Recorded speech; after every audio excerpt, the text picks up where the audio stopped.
I think it was 5 at halftime. Just what allowed you guys to put that one away in the second half. I think we just focused more on our game plan discipline, understood our personnel, how to close out, taking better angles, communicating a little bit better, and then I think defensively, preventing second chance opportunities, and then getting out and running the offense. I think we held them to 39 points in the second half, which is, more of our defensive identity. When you're coming off a, like emotional win like you are last night, is it hard to like lock in on defense for 48 minutes? Is that like? I would say that back-to-backs are difficult mentally and physically, but this late in the season, everybody's a little bit more fatigued. Everybody's a little bit more run down, but we got something that we want to accomplish as a team, and these are the type of nights where you got to just figure out a way to kind of push through the fatigue, push through the mental exhaustion, and do what you can to help your team win. I think everybody did a great job of stepping up. A lot of guys that hadn't played in a while contributed. Earl was ready to play as always, true professional. Jose played 30 minutes tonight. Naji, 23 minutes tonight. They were all great, and obviously our starters and Trey did a terrific job of, being able to maintain leads, being able to, play through a couple of their runs and figure out a way to get a win that we needed. For you, was it just making shots that you've been missing lately tonight, or was it a different approach you took? Yeah, I've had a lackluster couple weeks of just missing open shots and just not playing at a high level that I hold myself to, and just getting back to the lab, working on my craft, and watching film, figuring out how I can be efficient and assertive. Z pulled me to the side after the game during the game against the Clippers. Like, I just need you to be aggressive. I need you to be Portland CJ. I need you to score. He's like, I need you to score. I need you to shoot. He's like, we'll facilitate. You got to shoot. And I was like, all right, say no more. I got you, bro. So just trying to be aggressive, trying to pick my spots. And I think we got a lot of talented guys, a lot of guys who create gravity in terms of double teams. BI's getting double, Z's getting double. Team is always aware of them. JV gets double, you know what I mean? So just trying to pick my spots and be aggressive. And I think some of it was just me missing shots, and then some of it was just me not being aggressive or assertive enough. I think tonight I got back to the basics and played better. And UBI and Z all had 20 tonight. Trey had 20 as well.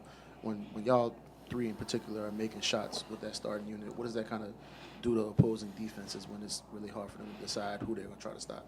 Yeah, it makes it very difficult. They got to pick their poison. You know what I mean? It's hard for them to close out on our shooters. It's hard for them to protect the paint on Z. It's hard for them to protect the paint when B is driving, getting downhill. And I think they're making the right decisions on when to score, when to pass. And I think it makes the game easier for everybody. And then you got Trey's going to get shots. You got Naji's going to push the tempo and make shots. You got Jose's going to come in and change the game, and so on and so forth. So I think it's a collaborative effort to where, offensively we really haven't had that many issues. Sometimes we get a little stagnant, but we have the talent to figure it out. I think it's just continuing to keep our defensive identity, getting stops.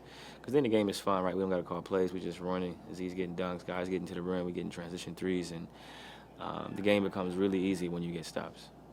CJ, it's known that the best players bring it on both ends. Can you talk a little bit about what you've seen from BI and Z, say, over the last 6 weeks, or however long it's been, where we've seen them really bring it on both ends? I've seen a lot of growth in the mindset and the approach and the preparation, and them wanting the challenge of guarding different guys, from Z guarding Kawhi to BI. He was guarding Jared Allen. He was guarding Don. I mean, he's guarded a lot of different guys, and I think that's what we want. You want them to compete at a high level on both ends, and there's an accountability that kind of goes across the board to where, guys playing 35, 36 minutes a night, huge offensive load, and they still taking a challenge defensively. There's no excuses for other guys to not be giving forth the same effort. So I think it sets a really good precedent for our team that, collectively for us to be great, our best players got to defend too, and that includes myself as well.